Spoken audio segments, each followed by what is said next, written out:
So ngayon po, dito po, makikita nyo po dito sa GCash sa bandang right side ang bills. Yan po ang bills na kailangan po nating pindutin para po ma-proceed na po tayo doon sa search engine po ni GCash. Ayan po no.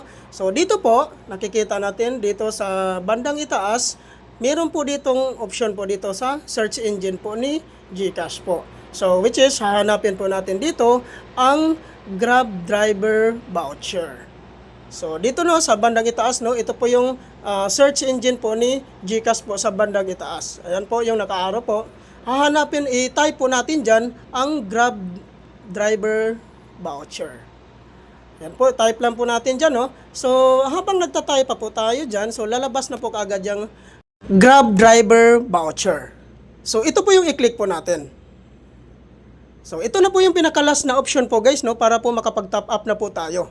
Ang gagawin lang po natin dito ay kailangan lang po nating i-click ito, yung box dito sa bandang itaas. So kung nakikita nyo dito no, sa bandang itaas yung box na maliit. Ayan po.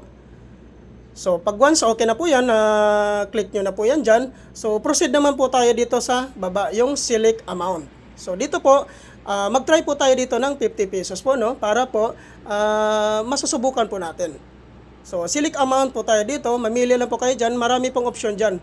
Merong 50 pesos, merong 250.